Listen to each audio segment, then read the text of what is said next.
Bonjour et bienvenue sur votre chaîne d'information Sahel Info. Si vous êtes nouveau, n'oubliez surtout pas de vous abonner pour ne plus rien manquer sur l'actualité au Sahel, car l'information vous donne accès au monde.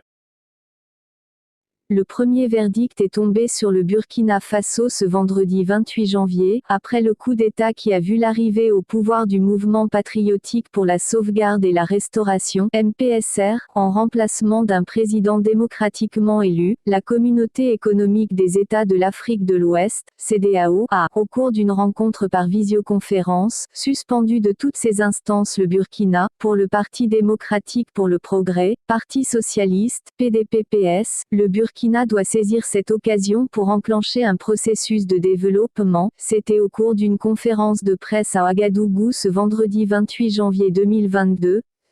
Selon Toro Drabo, président du PDPPS, c'est une aubaine que tend la CEDEAO au peuple burkinabé, à savoir, une occasion de serrer la ceinture pour un développement futur. Ce n'est pas en larmes que nous allons ramener la démocratie, la CEDEAO devrait plutôt nous aider à nous libérer plutôt que de nous enfoncer. Si les chefs d'État membres de la CEDEAO continuent ainsi, toute la CEDEAO sera sanctionnée et ceux qui sanctionnent seront sanctionnés, a déclaré Toro Drabo.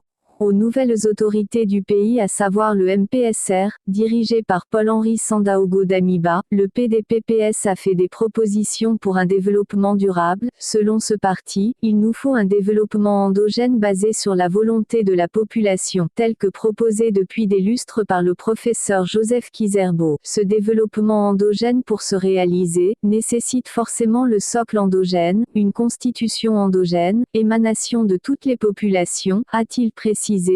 Soutenant le MPSR, le PDPPS a donné carte blanche à ces derniers pour pacifier le territoire national. C'est à l'issue du retour des populations déplacées internes dans leur localité qu'une date peut être donnée pour des élections libres et transparentes, base d'un retour démocratique. Ils se disent prêts à accompagner ce mouvement pour une restauration comme annoncé par son leader dans son adresse à la nation.